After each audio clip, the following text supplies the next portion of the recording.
when one flies over America, one really has to be more optimistic than when one drives around.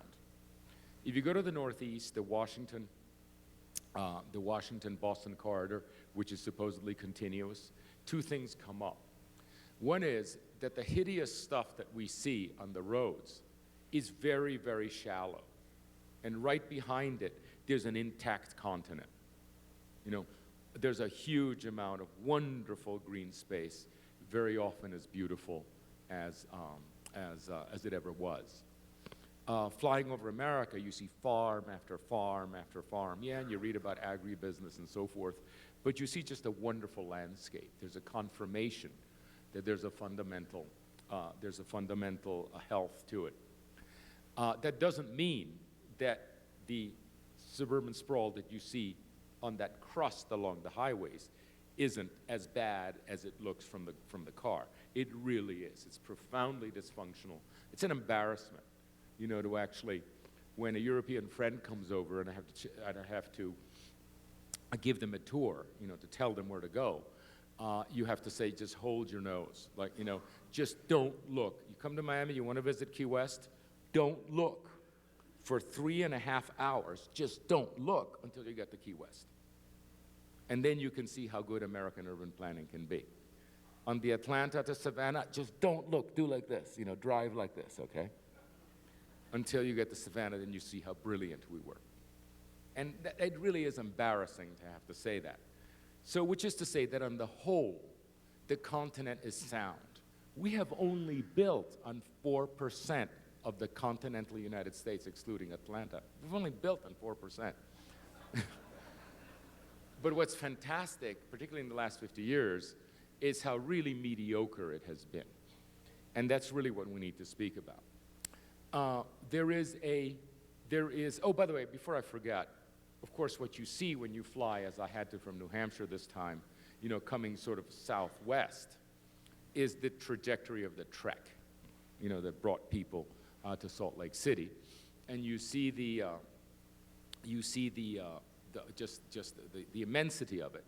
But you also see one thing that only planners know, and that is the number of ghost towns, the number of failed attempts at urbanism that you both can see sometimes, and that certainly come up when you do a plat. Like one of the things that happens when you're a planner, and with Google and GIS and so forth, is you sometimes get a piece of ground and like a ghost comes of a plat of a dead town, you know, from the 19th century, something that has been gridded and has died. And if you research just a little bit, the mortality rate of 19th century urbanism was pretty much like our last bubble. It was a huge bubble. The post-war American move west was a huge bubble. And they weren't laying out subdivisions, they were laying out towns. People were getting off the train with their plats ready and laying out towns. And we forget, you have to read through it in the literature, is how many very large projects died. Okay, so you arrive in Salt Lake City, obviously a plat that didn't die. And then you remember, reading from John Reps, the history it's in a book called Planning the American West. I remember what I read about the Mormons, not really when I was in college, because I didn't read anything when I was in college, but I read a lot afterwards. And I became interested immediately after graduation. And I've read a lot about, one of the things that sticks to my mind is, and it may be untrue, but I don't think so, because John Reps knows what he's doing, is that the Mormons laid out about 200 settlements and towns between Salt Lake City and San Diego, and not a single one failed. Okay? And it was an absolutely remarkable performance. No one has done that. Not Levitt, not Donald Trump, you know, not Alexander the Great, nobody. Nobody has ever laid out 200 towns in about 50 years and had them survive. That's an absolutely fascinating history, because not only of the speed, what was done, but obviously the quality, what was done. And I have a couple of insights, and you know, you're all going to come up and correct me afterwards. But what I remember about Reps that was unique is he made the case that when a settlement And I don't even know whether that was the term, what you called them. But when a settlement was to be laid out, this society was assembled. And there were a balanced number of men and women, and there were enough people that could be school teachers, and enough people that could repair shoes, and enough people that could make a box so you could ship the farming back. You could have, for example, a settlement might occur someplace in Oklahoma. Some guy that got a plat, got off the train, got a contract to have the train stop there. He lays it out, everybody spills out, and you have 90% men and not a single person that can repair a shoe or make a box to ship back the wheat. Okay, so the place dies. So one of the profound intelligences of the Mormon, I would say, campaign, from Salt Lake City to San Diego, is that they programmed it correctly. And it was, insofar as was possible in the much simpler 19th century, they were complete communities. That is something to be remembered, because what happens in America right now, one of the extraordinary things about American urban planning is its complete imbalance.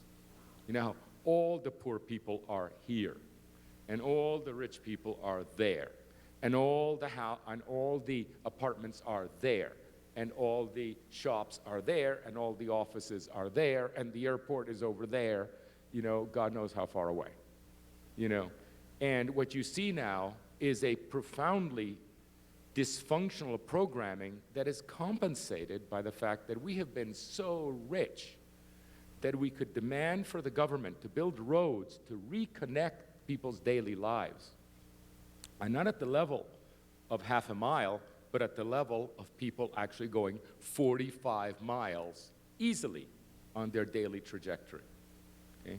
So we have actually lost that Mormon discipline of the small community, and we say, well, the government will just reconnect us.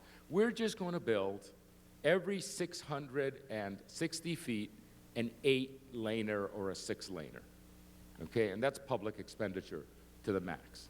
And then, by the way, we have to maintain those things, and we have to plow those things. And then the other thing is, we absolutely assume, and it's perfectly obvious here in the Utah that I have seen, that every adult will have a car. It's just assumed. Maybe because of religious discipline, they don't all get a car when they're 16. The way they do in California, in which every child gets a car, or they're totally socially dysfunctional. Like you can't do anything. You can't even go see a friend. The high schools in California look like mall parking lots. Okay? Now, it could be that you put that off, but in the end, the adults all have a car. It's just assumed. Now, the car is a fantastically expensive item, and it's hidden because it's all so, the payments are so fragmented. Little insurance here, a little gas there, $50 at a time, a little repair, a little battery, a little zero-interest loan, and who knows. But you know what it adds up to according to AAA? And this is information 4 years old. $9,400 a year per car on average. And I'm not sure anybody here has the cheaper cars, that bring it down. $9,400. Now, if you think about what $9,400 a year can buy when multiplied by the interest rates, if you didn't have that constant $9,400 per car erosion, you could buy $130,000 of house. You could qualify for $130,000 of housing. It's right there in the books. You simply would have the available income per car. Now, this is a kind of town that actually has houses for $130,000. There are other towns where $130,000 buy you bigger closets, okay? Or it buys you maybe not hollow core doors. It buys you solid core doors and one more. But here it buys you a house, and yet the car costs the same. So you have a profound imbalance. The very obsession that you have about getting the cars to work, to flow, the generosity of the very density of your 6-lane roads, the very, I would say, you have the most gold-plated parking lots, in the sense that they're full probably very, very seldom.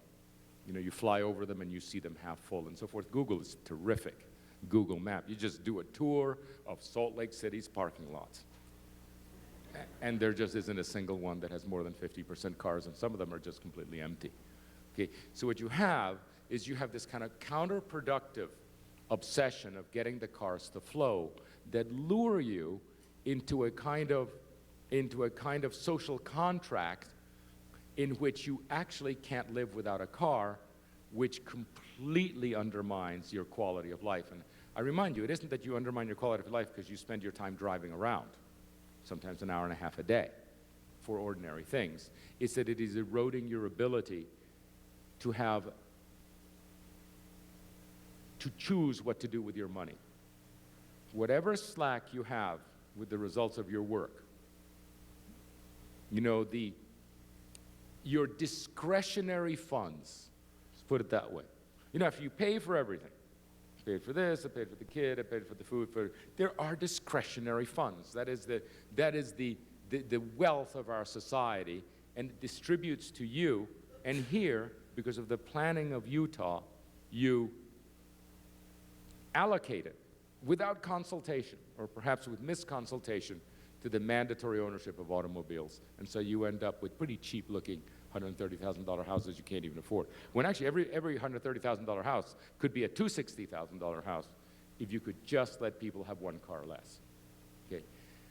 I'm not saying that you don't love this place. And by the way, I have not met a single person. This is really curious. Americans are very grumpy. I've been here about 12, 13 days in my life. It's a lot. And I haven't met a single person that doesn't like this place, which is just an unbelievable record. Because when you go to other places, they're experts at what's going wrong.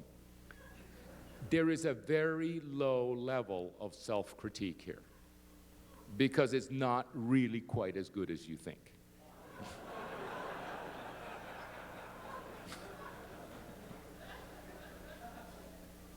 Now, how is this dangerous statement going to be confirmed? Who are you going to check with?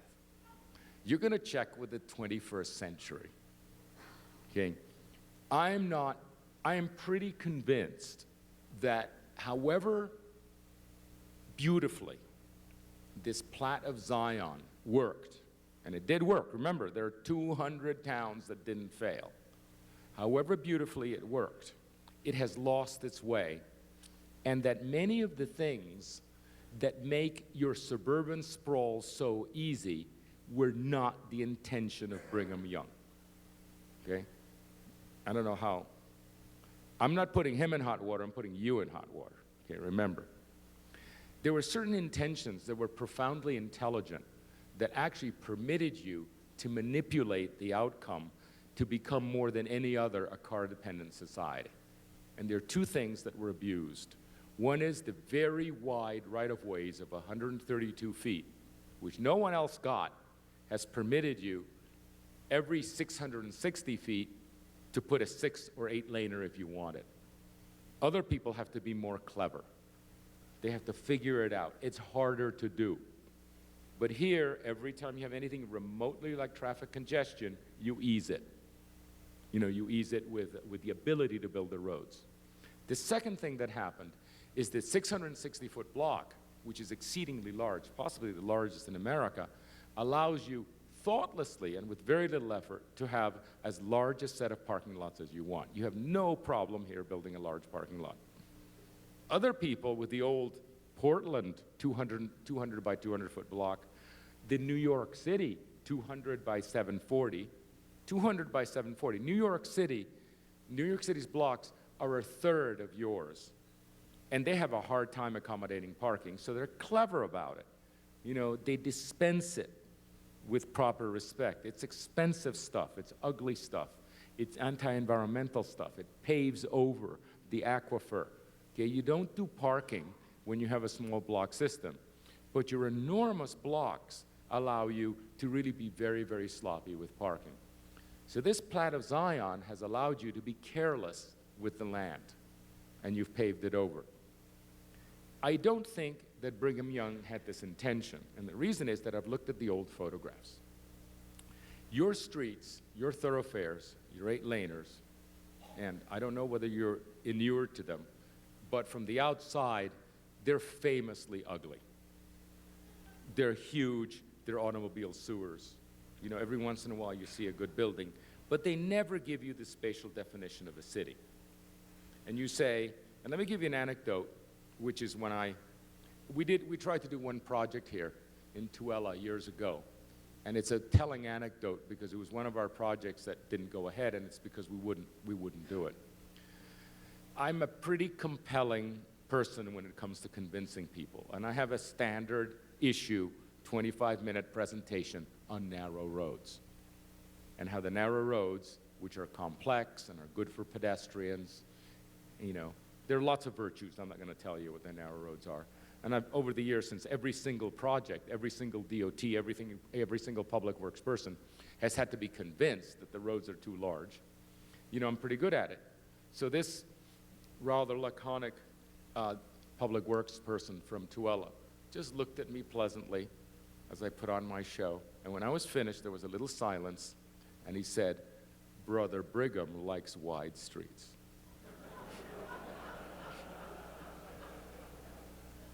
And the theological argument was completely over. I thought it was hilarious. And so, of course, the plan wasn't going to be good enough for DPZ, so we weren't going to put our name on it. It was over. Tuella didn't get a DPZ plan about, I don't know, 8, 10 years ago. And I thought about it, and I kept thinking about it. And as usual, you see things with new eyes, and I saw the 19th century photographs. And the 19th century photographs of these wide streets were obviously not the hostile 8-laners. In fact, they were quite the opposite. Instead of being big, hostile right-of-ways, they were the most beautiful streets you have ever seen, that I had ever seen. Precisely because the width was so wide and they were not paved, the trajectory of the wheels, right, or of the carts, whatever the vehicles had to do, was inscribed on the land with extraordinary organic gentleness. And you could see down the right-of-way, you could see the, let's call it the wheel area, the tracked area where the wheels were, and you could see it get wider, and you could see it get narrower, and you could see if there was some kind of facility on the right, let's say a factory that needed bigger things, you could see how it reached the lot in a wider, you know, it just got wider with a wide radius, and when it was only a house, you got a little radius that went in. And within that right-of-way, instead of being rigid, it was extraordinarily organic. So the rigidity that you see in the drawings, that rigidity that you say, whoa, this has got to be awful, when it was conceived and when it was executed before 20th century traffic engineer, it wasn't the most rigid in the world, it was the gentlest and most organic in the world. Because everybody else who didn't have the right-of-ways, sure, they were organic. We all know that cities bent, right? But in those cities in which the roads bent, the buildings were tight. And so, although the roads themselves bent, they didn't widen and narrow and do what was necessary. What actually happened was that your rather mechanistic and really famously unpleasant public realm, which is your roads, were originally conceived to be the most organic and the gentlest in the world. And you have to look at those old photographs, because you could see that the houses on the edges didn't just end with a simple lawn where the property ends. You know, the green part gravitated, it sort of washed into the right-of-way, and you created something that was exceedingly beautiful. And that's what you used to have. And I think that was the intention. I think that was Brother Brigham's intention. You see, the distance is huge, from the gentlest, the most organic, to the most mechanical and the harshest, okay? And it needs to be understood that way. The second thing that happened is you get these big old blocks, big blocks. And Jane Jacobs wrote in 1963 in The Death and Life of the Great American Cities. By the way, we have a book called Suburban Nation, and it's going on a second edition. And it sold 97,000 copies in 10 years. And I wanted to see, everybody thought, that's a lot. And I said, is it a lot? well, how much is it? How much is $97,000 for a planning book? And so you can pay $45 for a search. And it turns out that that's the third bestseller of all time, that our book is the third bestseller. And it's actually per year by far the best seller ever. Jane Jacobs is the winner by hundreds of thousands. Okay, it's been a really influential book since 1963. By the way, the second book, the second bestseller, 1978, Chris Alexander's A Pattern Language. And you definitely have to read those two. And in fact, I would read those two every few years, because you look at Jane Jacobs and you look at Chris Alexander, it makes more and more sense. But anyway, I've been alerted to Jane Jacobs because I just looked her up, and she is the bestseller of all time. That book has spun off certain things that are considered, even particularly by the new urbanists, as dogmatic orthodoxy. And one of them, she notes that the gentrification of New York, when it went from slum to the really cool places, Greenwich Village, Soho, and so forth, followed this small block pattern. New York, in the southern tip, has an overlay of the 1816 grid, which is the rigid one, but it had old stuff going through it, Broadway and old creeks and cemeteries and things. So down there it's irregular, so you get bigger and smaller blocks in New York, and she actually has a map. I believe she talked about it. I've seen a map, but somebody else must have drawn. And the gentrification moved along the small blocks. And we all understood that the ability to have choice, the ability to, I'm now deciding, constant choice is incredibly enriching, because you can design the trajectory of your day. This is the day that I have to pick up the laundry. This is the day that I meet a friend at that cafe. This is a day, and New Yorkers can actually maneuver. By the way, there's a wonderful, wonderful book,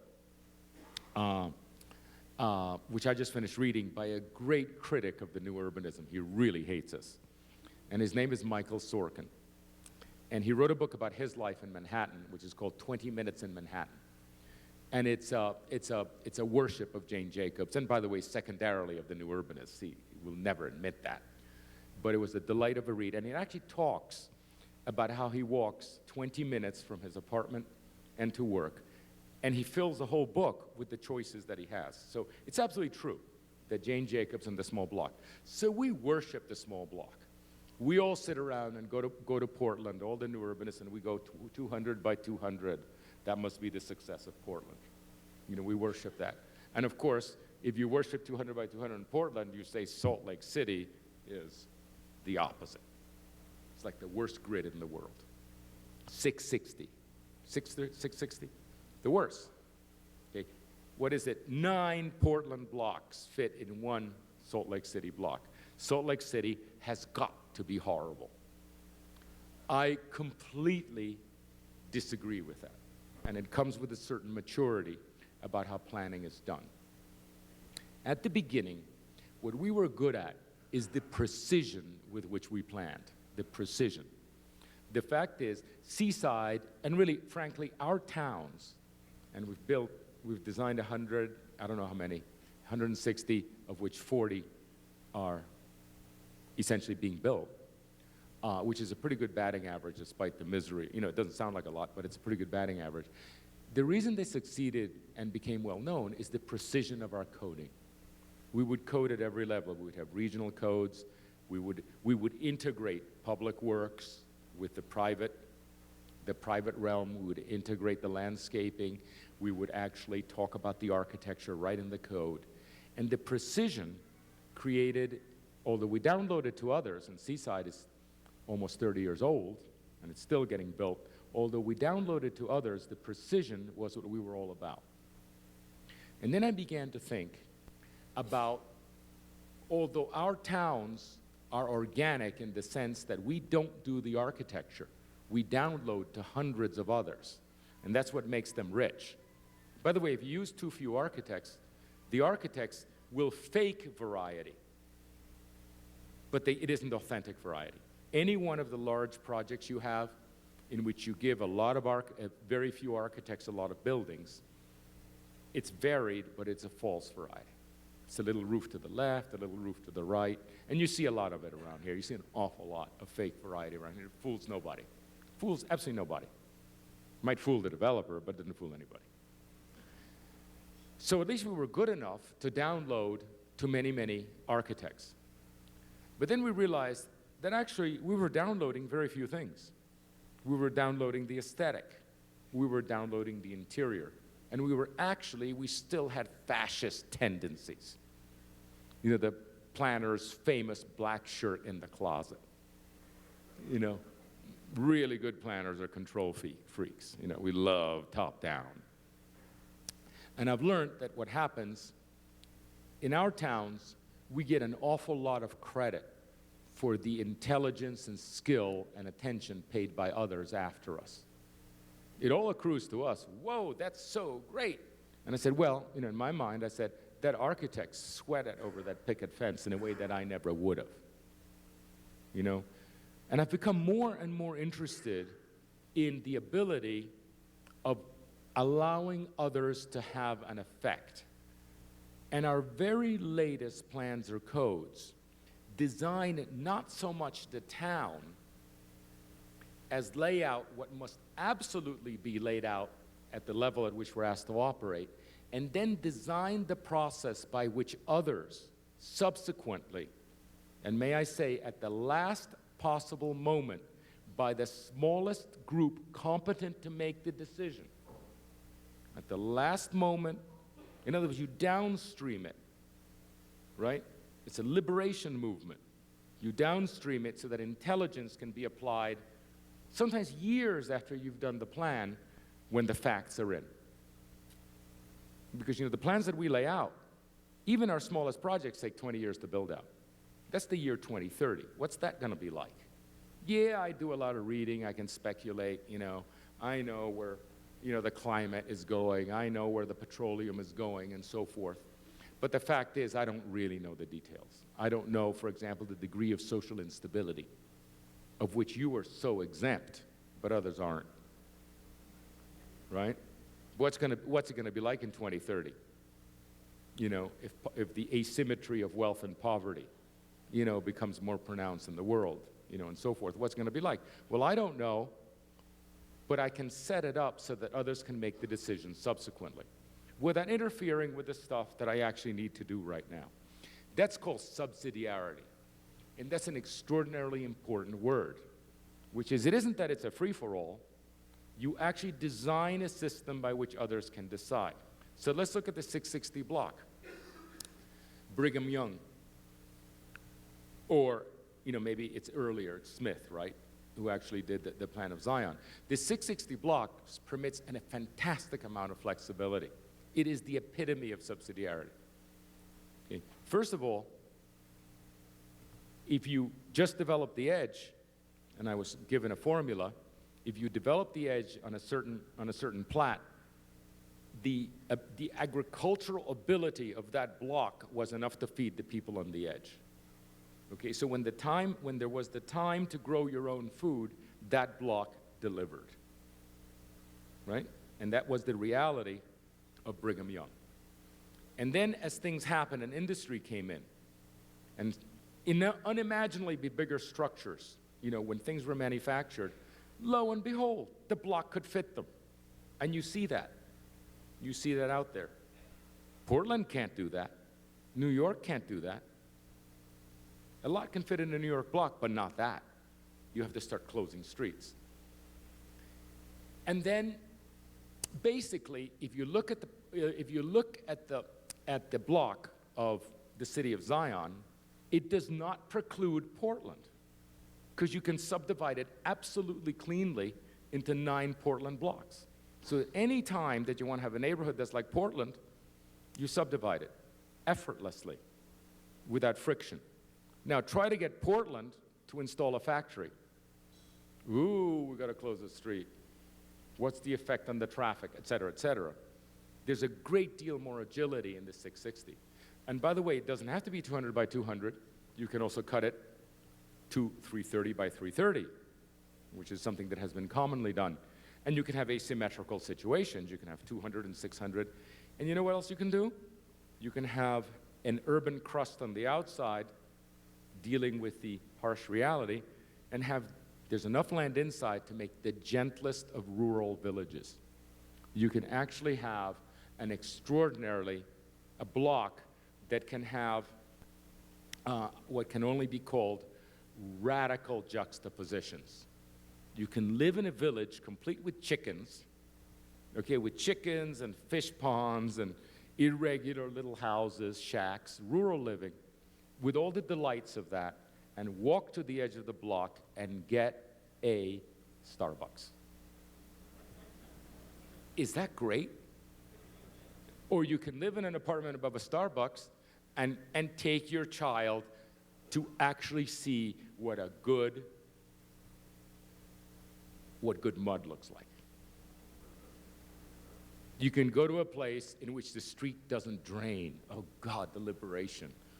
The fun that I had when the streets weren't perfect. When there were puddles.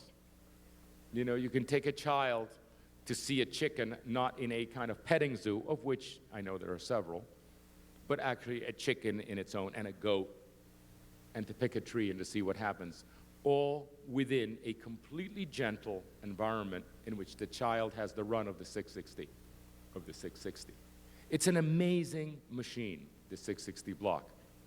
And although, if you look at the aerial photograph, over time, you can actually tell that it has been subdivided with some agility, right? There are streets that were added. It was never systematically added. It has never been systematically explored, what the 660 block can do. And if you look at the latest plans that I do, did one in, about a year and a half ago in Scotland, and the one I finished in New Hampshire, they have huge blocks. They're completely against the new urbanist dogma of the small block. They have huge blocks, and what I do is I set up the rules so that other architects that follow me not only do the house in the lot that I have pre-designed, but get to lay out their own layout. And some of them prefer to have no lot be the same. Some of them may want to have 50 by 50 foot lots and L-shaped lots that are actually determined by the building type. What I was doing, despite giving them the freedom to design the houses, I was actually determining the building type. Because by the time you comply with the setbacks, you're just tinkering with the bathroom layouts, okay? It's false variety. But if you give an architect within the limits of 660, or let's say a planner within the limits of 660, or a developer, you can actually create fantastic places. And so the great future, and I want to say one thing about a very good project called Daybreak. And I was shown it yesterday, and it's indeed a very good project. It is good. And somebody asked me the ultimate question, what would you do better? And I said, given the circumstances, which is to say recalcitrant traffic engineers, absolutely inflexible utilities, and builders who are absolutely certain about what they've done for the last 50 years is completely correct. Given those limits, they've done a fantastic job. And I am not exempt from that. I could not, and my answer was absolutely clearly, I could not have done better. Okay, and there can't be a better compliment than that. I could not have done better. What the hell? You heard the introduction.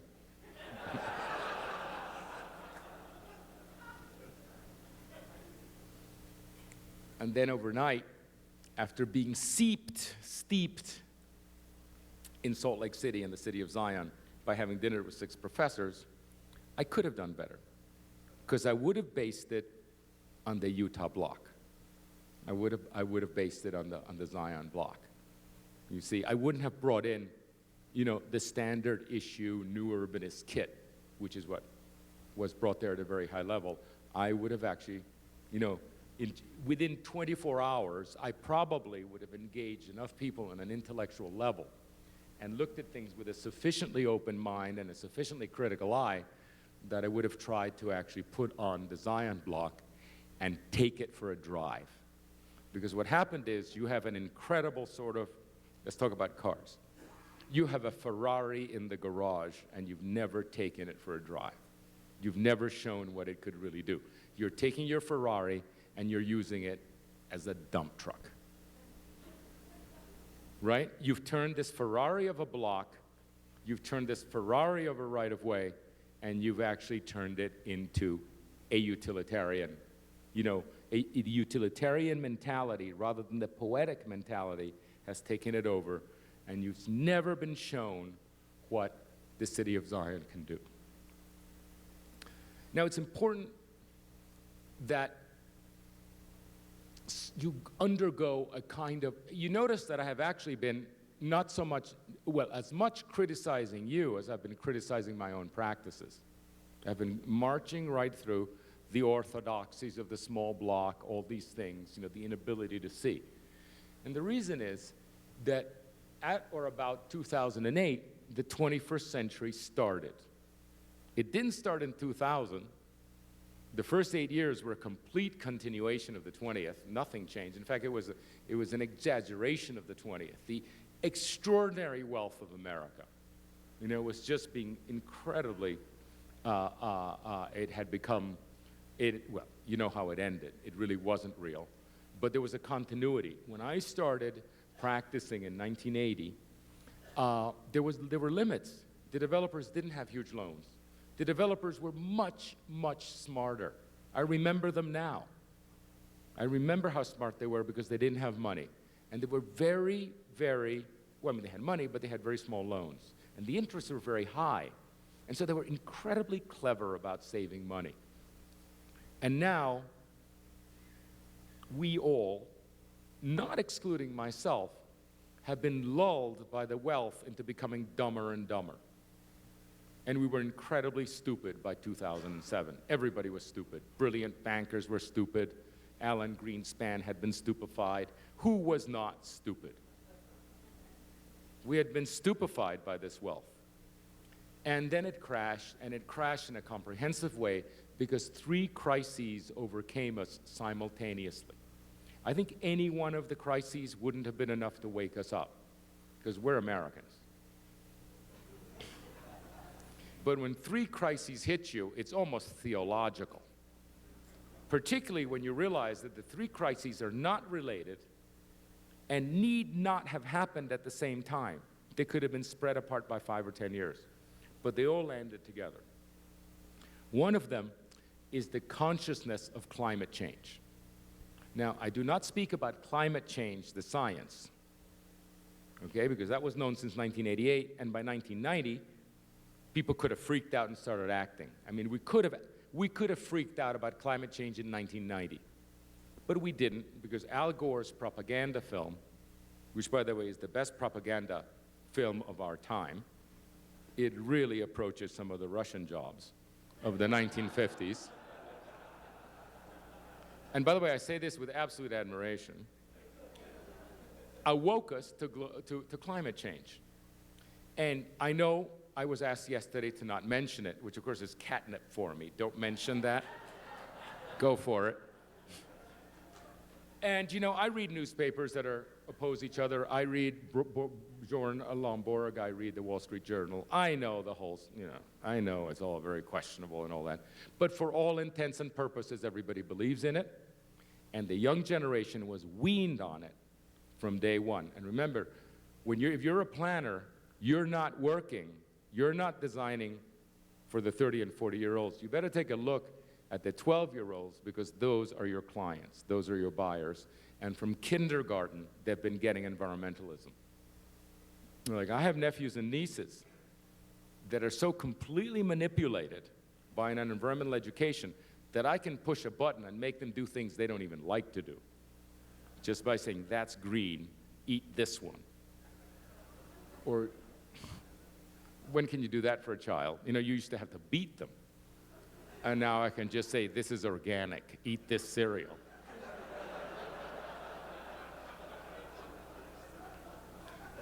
And we're this, however hideous it tastes, by the way, it's amazing. And by the way, the real estate developers are this far from discovering that they can push that green button. And they can make them, you know what? This house is small. That's smaller for more money. It's environmental. Go for it. It's absolutely extraordinary. So let me just say this, regardless of your acute skepticism For all intents and purposes, we're operating in a world in which climate change is real. It's not what you believe, it's the perception. So let's talk, okay, just assimilate that. And that hit us very hard about 2007. The second thing that happened, which was very interesting, was, and I think it's less well known because it's been an up and down, is peak oil. And there's a total misunderstanding about the situation with petroleum because we think it's going to run out. Everybody thinks, oh, this is about it running out. Oh, yes, but we have the North Slope, and we have the Canadians, and we have this, and we have that. The problem with peak oil is twofold. It's not that it's going to disappear. We have 80 years of the stuff. It's just it'll never be cheap again. And although we're going through a cheap period, it's actually creeping up. I now have a $50 gas tank again. Okay? It'll never be cheap again. And our entire society and your city is based not on oil, on cheap oil. And if petroleum becomes expensive, the rules of the game change. Walmart, the rules of the game of Walmart change.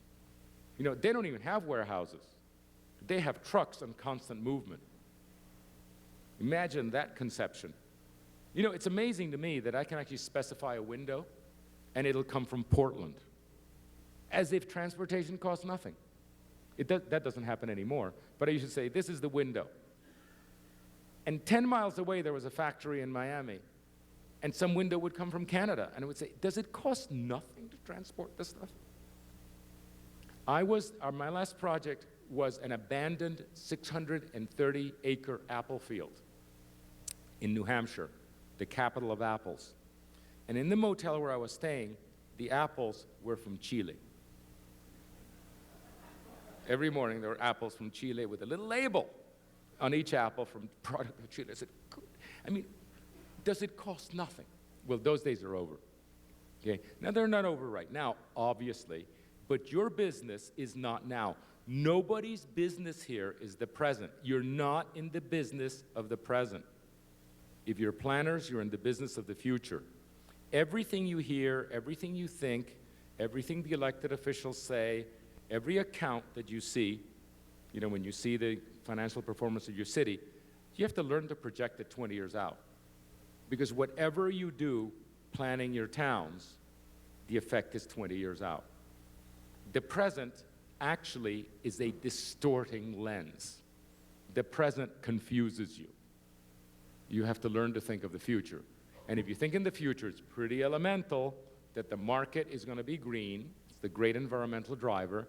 It's pretty elemental that oil is going to be expensive. And then the third thing that happens, if you look at the accounting of any municipality, any school board, the nation as a whole, the states and the cities, is that we're not the ridiculously wealthy country we used to be, and that's permanent. This isn't some kind of bubble that collapsed. That's the first thing. What first happened is the bubble collapsed. Ooh, oh my God, our bankers were stupid, you know? And somehow there's the feeling that we'll get out of it, and we're gonna go back to the old way. But what you're gonna be hearing more and more and more is that the problems are structural. Structural means permanent. We have structural problems. And the problem is that we're absurdly, ridiculously wealthy anymore. We're a normal country. We are like, guess, 1960. Ooh, think about 1960. It was okay. Okay? In fact, think about 1850, and it was okay, when we were a very poor country. We can do it. It's just we have to be smart again. So any one of the dumb ideas that we've had, any one of the hyper-simple concepts of planning and zoning and the public works and the engineer, who may have a very high IQ. You speak to the public works engineer, he's a very smart man. But the manual has an IQ of 60. Okay? And if that intelligent person is administering a completely moronic manual, for all intents and purposes, that mind is stupefied. I don't care how smart you are as a planner or an elected official. You can be really smart, and I've met a few, starting with the mayor of this city, of Salt Lake City, starting with the mayor, very smart. If he's administering a stupid code, he has to be stupid. So one of the things you have to do is go through your documents, which I am pretty well convinced are pretty close to moronic from top to bottom, because I've seen evidence of real stupid activity. The utility companies, I don't know what to say. But the way even in Daybreak, where so many things are good, the utility companies, basically, every time a utility was laid down, it was totally destructive. They did not want to do, the standards were idiotic. There was no flexibility, there was no response to context, there were automatic computer protocols that just tacked down where the utilities were, middle of parks, you know, just incredible, incredible. There was no mental activity going. Somebody had programmed it back in the 1950s, and that's what was happening. So start with that. The next thing is, I think your traffic engineering is not that it's wrong to have 12-foot lanes and no parking on the streets. It's just that that's one standard. You need to vastly expand the repertoire of your streets, of your thoroughfares, because that's the public realm of America. You know, the public realm is not going to be the mall downtown, because a lot of people aren't going to afford that. That's a very high-end operation, you know, the new mall that's being built. The public realm of America are the roads and streets. This isn't like Italy, in which the public realm are squares. We don't do squares. We do streets, and every one of your streets is the public realm, and you need to vastly enrich the repertoire, because right now it's a very, very shallow repertoire. It's a very stupid set of standards that you have. You need to enrich it. Don't discard it, because actually the standards you have are useful for certain things. But you cannot build a town in which your standard, in which you say, oh yes, we have a sidewalk. We have a sidewalk ordinance. Great. What is it, 5 feet? Oh, you're going to make a city out of 5-foot sidewalks? What about no sidewalks at all when it's a country lane? And what about a 25-foot sidewalk when you want to have cafes? You know? You not only have to allow those, you have to actually have the protocols in which they kick in, you know, so that you respond. And actually the beautiful thing about these right-of-ways is that you have a tremendous repertoire. In a what is it, 132 feet? In 132 feet, you can have a country lane, okay, a country lane down the middle with bike tracks, rural bike trails on the side. Very few cities can have that. All they get to do is to take the asphalt and stripe a bit off for the bikes. You have a huge repertoire. What you can do with a 132-foot right-of-way is to have the full repertoire of thoroughfares, from boulevards like in Paris to country lanes, you know, like in the nicest of our, You also have the ability, if you're allowed to, if you have hills and so forth, within the right-of-way, you can do the most astounding maneuvering because it's so wide. You don't have to be rigid right up.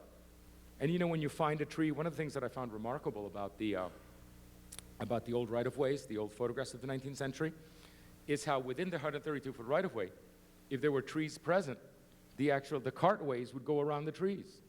So you were able to preserve the trees. Other people can't do that because they have a rigid, tight one. So I think the possibility of taking your thoroughfares, this 132-foot right-of-way, and actually, you know, just take them for what they can do by enriching your standards would be tremendous. You know, and that could be, by the way, this is happening nationally with the new IT manuals, but it's extraordinary how far you can take it precisely in the Plat of Zion. So that's pretty interesting. You also need building codes that allow different degrees of performance, including people building for themselves. There has to be a sense of self-responsibility. I was speaking to a very smart guy from the city of Utah. His name might be Gray, the other day. And he says, we're beginning to contract with people. Instead of inspecting their buildings, instead of asking for drawings, instead of going through that huge hurdle that disempowers the individual from building, in which you have to hire the architect, and the architect has to go through to get the permits, and then you have to hire the formal contractor that gets more permits, and then all the all the builders have to be licensed, the plumber and the electrician and so forth. And then they all have to wait for inspectors coming 3 times, which is incredibly onerous. And what it does, it throws building away from the individual and gives it to the large construction companies. The reason you have only developers is that you have to be such a pro to build anything. And when he says he had this conception of actually just contracting and saying, you have the responsibility. We may inspect, and if we do, it better be right. And furthermore, if anybody gets hurt, and if anybody falls off, or the damn thing burns, or the plumbing doesn't work, we're coming after you. Okay. Now, is that so odd to give responsibility? It's not odd at all. Do you realize that doctors are that way? You don't have to, once you're licensed, you don't have to be inspected every time. A lot of people are allowed to do things for themselves, as long as it's for themselves. I'm only speaking of single-family houses. But I think you need to do the subsidiarity, just like I have, letting other architects and other planners design the block. Eventually, you have to get it down to the individual and allow them to build the houses. Now, if the houses are to be ugly, if the houses are to be awkward, if the houses are somehow to make not very good neighbors, well, you can set up a special place inside the blocks where that kind of thing can happen. Because the blocks can allow all these things to happen. They don't have to be homogeneous. They can be compounds. They can be compounds. They can be complex. They don't have to be homogeneous all the way through. What happens inside a block is not something else. So you have here the opportunity to download to individuals again the building. So we talk about 3 crises. I need to get back to the central core of there was the consciousness of climate change. There was the petroleum, which, by the way, there's one really important thing. You know how we don't have money to do anything in this country, and how cheap our high schools look, and how we can't maintain our infrastructure? You have got to go to Abu Dhabi, where we are shipping $400 billion for the fuel. You should see their transit system. You should see their high schools. Do you know what happens when you fly in Emirates, the airline? You land, and you're a little disoriented. It's been rough. And suddenly, before you know it, there are people taking you through. And before you know it, they take you to a white Mercedes-Benz where your own driver takes you to the hotel. Absolutely. And is this for the price of my ticket? Astounding. By the way, fly into Houston Hobby Airport and compare. Try to take a taxi at Houston Hobby Airport. I mean, I could just take 15 minutes and tell you my experience, which was unfortunately close to Abu Dhabi. The reason that Abu Dhabi can do that, and the reason that Houston is absolutely, it was like arriving, forgive me for insulting, but it's arriving in some just impoverished third world country. It was an incredible experience to arrive at Houston after you've been in Abu Dhabi. And the reason is that we're shipping $400 to $800 billion a year on the idiotic idea that we have to drive for everything, including a cup of coffee.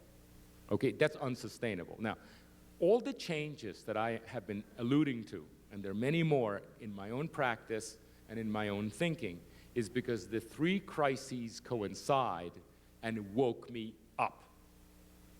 It's in Alabama, they would say I was hit upside the head, a real slap like that. And it woke me up, and we had to rethink things.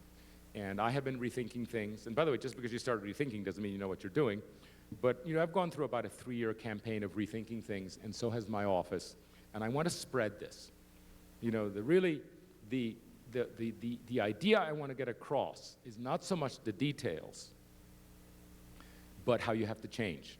Because you have a responsibility for the 21st century, and the 21st century is very different. First of all, climate change might be true, and there's going to be a lot more of circling the wagons. There's going to be an awful lot more of something that is closer to Brigham Young conception of the block, which is self-sufficient with its own food and that can drill for its own water. It's going to be closer to that than whatever you've been doing lately, including that big mall. Okay? So between 1880 and what Salt Lake City used to look like. And that big mall that is going up close to the temple, in 30 years is going to be a lot closer to 1880 than that mall. That mall was conceived in the 20th century, and it's one of the last monuments of the 20th century. Everything about it. The fact that it had to be built all at one shot, it couldn't be phased. The fact that it was fantastically expensive. The fact, by the way, that the entirety of it, every single thing about it, is based on buying stuff. The whole idea that the society gathers on the basis of buying stuff, of shopping, is going to feel really hilarious. Oh, Americans only come out where they shop. By the way, I'm super guilty of that. All of our town centers were based on retail. And it's beginning to sound to me really ridiculous. I'm kind of embarrassed. The town centers we're designing now are based on the organization, growing, processing, selling, and consuming of food. They're market squares, which is to say a lot closer to 1880 than to that mall that's being built downtown. Okay? So if you think 30 years out, remember that the message that I have today, the message that I want to transmit, is the rules have really changed. They've really changed. If you just track those three crises, you really have to rethink everything you've been doing, because the 21st century is going to be a lot different. Now, there's a wonderful book you have to read called The Long Emergency by a new urbanist called James Howard Kunstler. And he was so prescient in that book, which is now about 7 years old, that it reads like history, but if you look at the date, it actually predicted. And what it does, with absolute relentlessness, is if you think there's any escape, if you think wind power is going to do it, if you think solar is going to do it, if you think anybody's going to save our bacon, he marches through it, and not with opinion, but with expertise and illusion, he says, that ain't going to do it, that ain't going to do it, that ain't going to do it. The electric car ain't going to do it. Somebody has to make that electricity, guys. That electrical power isn't free and it isn't clean. Somebody is making it in an unclean way. By the way, the Arabs are making, you're going to hear about a city called Masdar. It's being built with our money in Abu Dhabi. It's a zero-energy city. Zero energy. The whole thing, the entire city is on a platform where there's a subway system that stops every half block, okay, that you can program. Each subway car is an independent one with 8 seats of leather-covered Barca loungers. So you get in, you press, and it distributes you. And it's zero energy. It is fantastically expensive, okay? But they're going to have zero energy city, but it's false. And they're saying, oh, this is the model for the world. It isn't. That entire city is based on subsidies, which are the sale of petroleum to others. That's where the money comes from. It has externalized its carbon impact. It is 100% fraud. The electrical cars are 100% fraud, because that electricity is being generated somewhere. And unless you're near Cascadia, where you have the dams, in which is essentially it's clear electricity, it's dirty electricity. The Italians are building 70 coal-fired power plants. Okay, it isn't going to work. And it's going to become very, very clear that we're not going to make it. That actually, in the race to prevent climate change, I think within 5 years, it's going to be clear. By the way, we're not going to feel very much. It's going to be maybe a little hotter, a few more storms, very little. Very little. I'm not going to affect my life at all. Most days are going to be beautiful, no problem. But the consciousness that we won't make it will be widespread. And once the consciousness comes in, people will be looking for places where you can circle the wagons. Okay? And the whole ethos is going to be, how do I circle the wagons? And it's not going to be horrible. It's not going to be horrible, but you really want to make sure that if the supplies of chili and apples are disrupted, we'll get chili and apples. But it may be disrupted for a season. We'd like to have an orchard. You know, we're not going to have a collapse of the power grid. But if it happens that we have one brownout a month, one brownout a week, which is perfectly normal all over the world to have brownouts, it's nice to have a solar panel, you know? And if the sewage plant, if the municipality is too impoverished to really manage its sewage plant, maybe we can have biological sewage, you know, in our block, which your blocks are large enough to accommodate and not others. And by the way, here's the thing, Toshiba has a nuke in a tube. There's a little nuclear plant you can buy in a tube. And if there's a solution at all, it's nuclear. That's the closest thing we have to clean energy. A nuke in a tube. There's another book, which is fantastic, that you have to read about this, by Stuart Brandt. Superb book. Stuart Brandt, who wrote the Whole Earth Catalog. Some of you are old enough to know what it is. Okay, Stuart Brandt, with the credentials of the #1 first-generation environmentalist, has written a book called The Whole Earth Discipline. And he's absolutely clear about what's going to, if anything saves our bacon, it's going to be nuclear. And there's a Toshiba nuke in a tube. Little power plant. By the way, why shouldn't there be? Submarines have them. They've never had an accident. There are nukes in a tube. And I bet you can use a nuke in a tube every block. Only the city of Zion has a block that coincides with a nuke in a tube.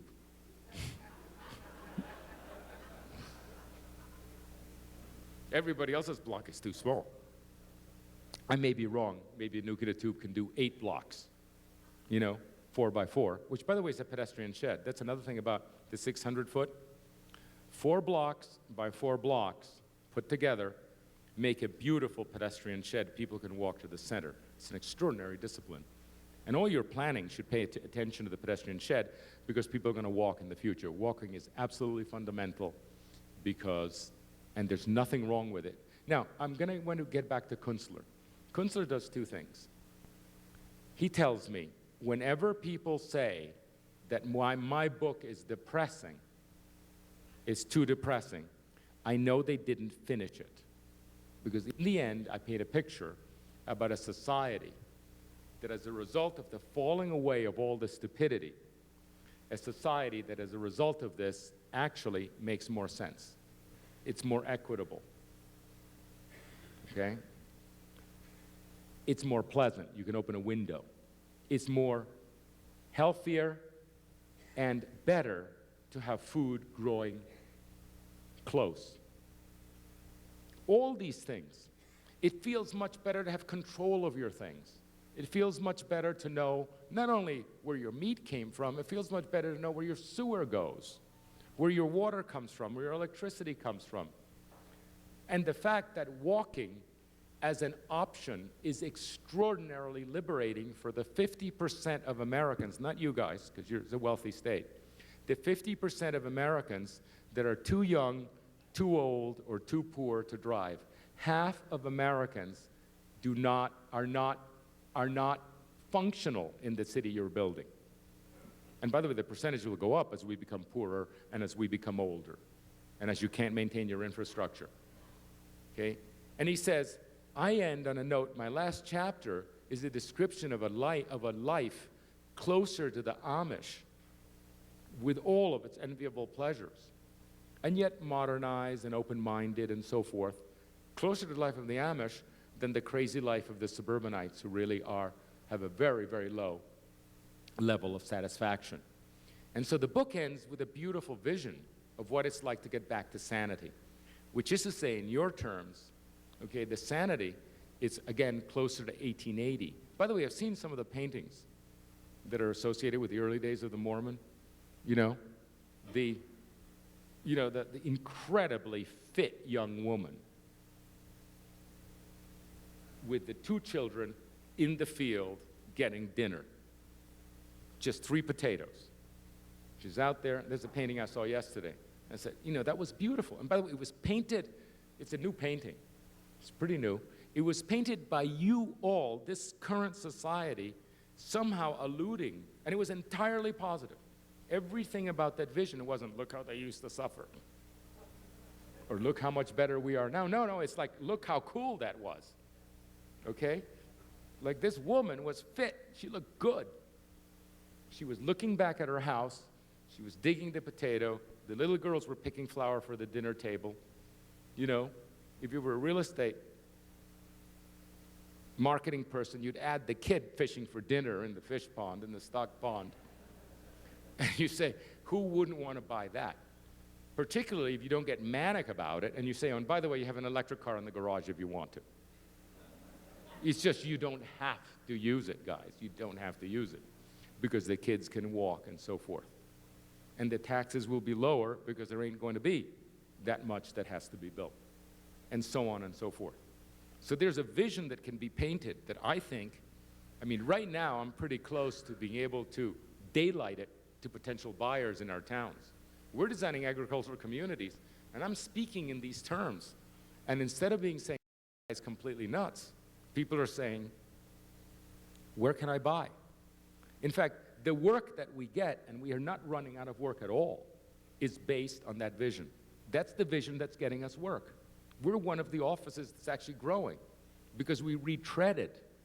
You know, we actually rethought it, we retreaded it, and we painted a vision of a future that was plausible and also better. Absolutely amazing. So what I would urge you to do, and I'm going to take a few questions, what I would urge you to do is to, you know, like they say, take advantage of these crises, of these three crises. By the way, if you believe in providence at all, you know, and I think a higher percentage of people than most believe in providence here, the crises could all have been 10 years apart. As I said, we could have woken up to global warming. You know, Al Gore could have done his propaganda film earlier, right? Easy. He could have done that. The bubble could have bust 10 years from now. Nothing that says it. The problems that we have with the oil-producing countries, from Venezuela to the Arabian ones, could have happened, you know, it could have happened in 1958. Could have happened 30 years from now. There's no timing that says it had to happen now. And yet you get this total overlap of the three. They coincided in time. Why did they coincide in time? And what's happening now is the country has somehow been awoken, and the country's saying, what now, what now, what now? We're all confused, we're all confused. It's because of the three coincided. I know that I would not have woken up with any one of the three. I wouldn't have. It had to be all three crises. And remember, the last crisis isn't the bubble that burst. I have to emphasize this. It's not the real estate bubble. It's the way the real estate bubble revealed how much we owed. Is that clear? The municipal bankruptcy. It's the revelation that's permanent. We'll get out. Eventually, we'll sell those houses. It's the revelation that we're a poorer, I'm not going to say poor country, although it sounds pretty poor. It's the permanent revelation that we're a poorer country, which is a structural fact that we're now beginning to focus on. And you all have to get on with that program and set up this state and your cities to be ready for the 21st century, because it started. You know, it started right now, not in 2000.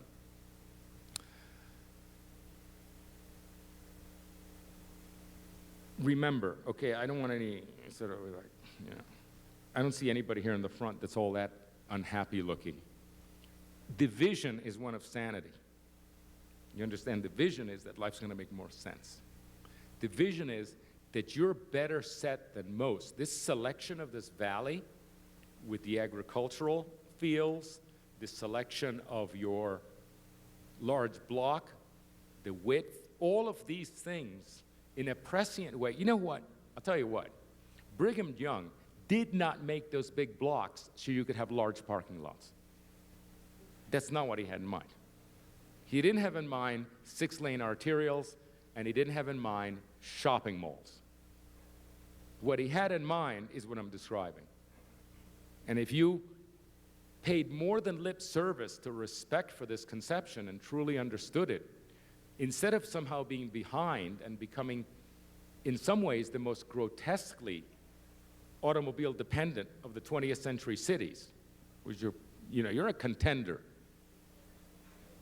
for that prize. You're actually the best prepared of the 21st century cities simply by going back to your origins. Now, everybody has to do this. Wherever I go, this is more or less what I talk about, and above all, it's more or less what I design. Everybody has to do this. The extraordinary thing is that you have a theoretical or theological basis for this. This idea that's being promoted isn't like some person from somewhere else warning you. No, it's actually, there's a theoretical, technical, and theological basis why this makes sense. And I get the feeling that as you design your new suburbs, your expansions, as you retrofit your gray fields and your brown fields, that you're going to feel, not only is it going to be relatively easy, technically, but you're going to feel a lot better about yourselves. You know, and those of you who have spent a lifetime looking at your life's work and seeing what it looks like, which is a statistical success. Good business, traffic flows, but it is not by many other measures a success. You know, it's not an environmental success. It's absolutely not an aesthetic success. You do have to rise up your eyes upon the hills to see the beauty of this place. Just don't let it drop below your nose. Look how beautiful Salt Lake City is. Stay up there. You know, come down and it's, you know, it's bad news. So I want to end there, and I'm going to take a couple of questions. We have about 5 minutes. Any questions? Yes, ma'am.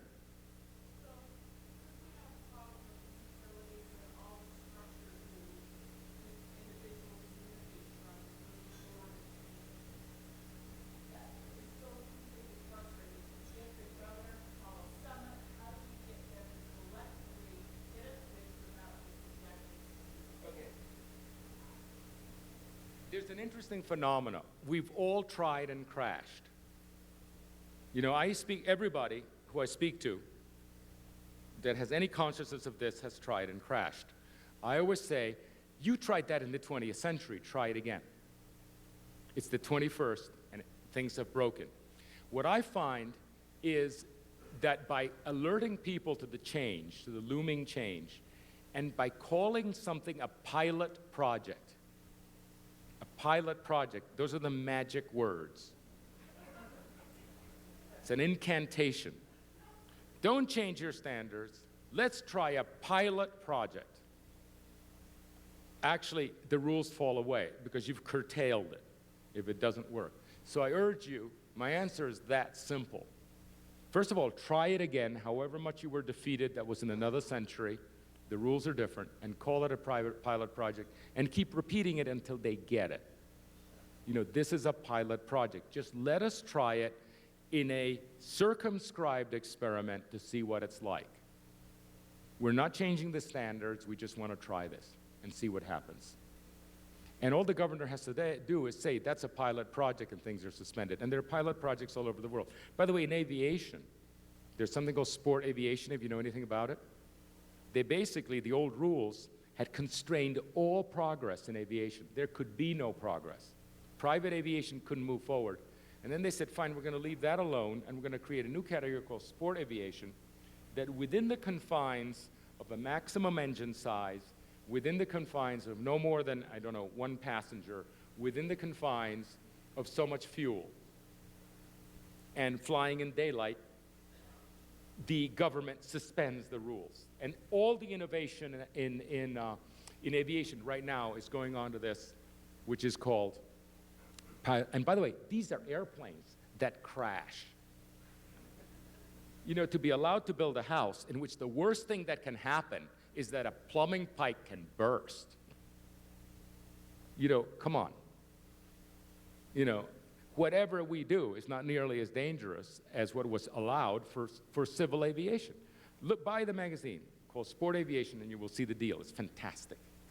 So what you need to do is define something that's outside of the existing system and say, look, let me do it. I'll get back to you. What else? Yes?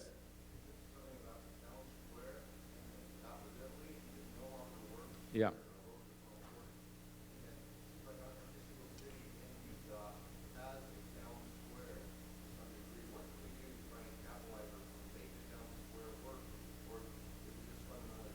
No, the town squares used to work because people would gather for events which are of common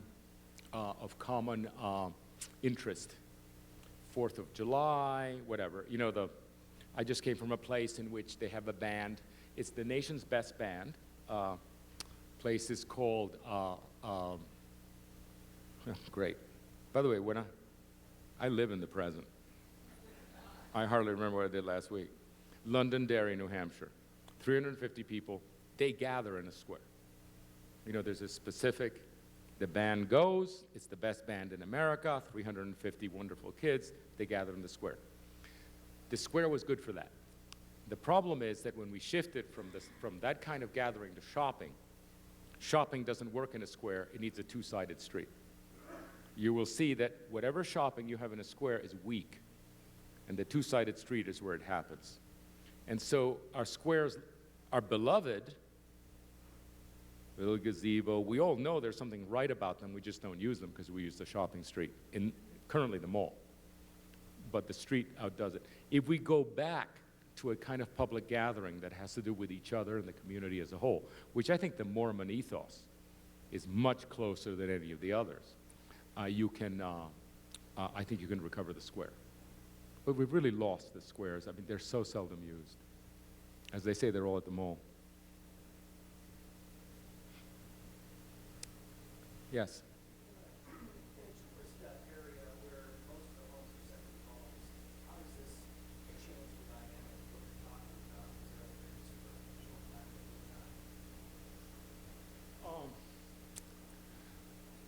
Virtually everything that we have pioneered.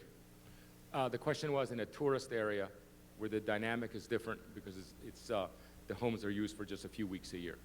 Okay? We've done probably 5 resorts. Every one of those resorts is where we experiment. Because people, when they go to a resort, expect something closer to utopia. Okay, you don't displace yourself for your lousy 2 weeks vacation to arrive in New Jersey. Right, and your house and your ranch house, all the safe stuff that we all love. You want to live 2 weeks in utopia. So you pay fantastic amounts to walk around Nantucket, or to walk around Key West, or to go to Europe, or to go to Disney World, which is Utopia Central. Disney World is. And when we're asked to do a resort, somehow people expect it to be much more perfect, and that's where we experiment. Seaside was a resort, and that's how we talked about porches and walkability, things that are very normal now, but what gave us the exemption was the resort. Right now, we're experimenting with courtyard houses. Houses in which the space is completely private, so you don't need a big yard. See, right now, you all love big lots. Why do you love big lots? You're not going to farm on them. It's the only device you have in your primitive urbanism, and that's the only way to call it, to get privacy. By having a large lot, your neighbor's further away. Well, let me tell you, that's kindergarten. It costs more, it has to be mowed. There are much more sophisticated ways, which are traditional American ways and Southwest ways, which is when you build a house around a courtyard, around a patio, like in Mexico or Santa Fe, and the privacy is assured by the building itself, the lots can be tiny. And we have a new project, a new resort called Alice Beach, A-L-Y-S, and I want you to Google it, because it's 100% courtyard houses, 100% private. When you step outside, you are lord of all you survey. Everything you see is yours and the sky. And it's a fantastic feeling. It's what we all yearn for, is being lord. When we're at home, we want to be lord of all you survey. We don't want to see the neighbor. We don't want to hear the neighbor. The courtyard can do that. We have houses on 45-foot lots on the wrong side of the road at some pretty great distance from the beach that sell for $4.5 million on 40-foot lots. And people just, they're in awe. By the way, that's the way people keep score in America. The metric is how much you sell it for per square foot. Okay, so let's be grown up about this. They'll give me this, what's the social use of that? The social use is that we're proving to developers that courtyard houses are much better than big lots. And I think the first project here that actually is serious about courtyard houses, patio houses, like San Miguel de Allende, like Antigua, Guatemala, a bit like Santa Fe, although they're not the best. They're good, but they're not the best. Is going to just have is just going to win, and the density gets higher. Because what people want land for, what people want a lot for, is for privacy. And now, on the other hand, if somebody is going to grow food, really grow food, which is, everything is right about growing food, and they're going to need to have enough, and the sunlight has to get into the ground, and they have, growing food is messy, you need to store a lot of stuff, and you have a compost pile, and you have the tools, then that absolutely justifies a larger lot with a house in the middle. But to think that the house in the middle, which was originally an agricultural conception, can just be shrunk into this ridiculous little, you know, it's a parody. Having a freestanding house on a little lot is a parody of the original intention. Those houses in Daybreak, right, are wonderful, but they were originally intended to be in big lots. You can see that once you shrink the lot too much, you just have to kick into a courtyard house, and then a townhouse, and then you live above the store. You know, it's just, you need the full declension. By the way, what you're missing here is you have a wonderful chassis, which is the plan of Zion. The genetic material is not so much bad as impoverished. You haven't got enough in the repertoire. You don't have enough kinds of streets, you don't have enough kinds of buildings, enough kinds of houses. You don't have enough ideas about what really would bring people to an intentional community, like growing food. You know, it's either, here's the switch here. Is it a golf course community or not? Is that the choice? You know, it has a gate or not. You know, that's a pretty impoverished set of ideas in terms of intentional communities. Now, so when you tell me that people are willing to come for 2 weeks, I think those are the experimental laboratories. You know, take them and say, and those people are really willing to do weird stuff, exotic, experimental, risky stuff, because it's not their full-time dwelling. And then once you experiment with them, you can decant it to the rest of the people. And that's what we've done with our 5 resorts. We've decanted from the resorts. And those are experimental labs. And by the way, we tell them, we're not hiding this, to say, this is potentially the future. This is a very important project. You're participating in a very important experiment. And they say, whoa, that's cool too, as well as being pleasant. We're done. Thank you very much.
Yeah?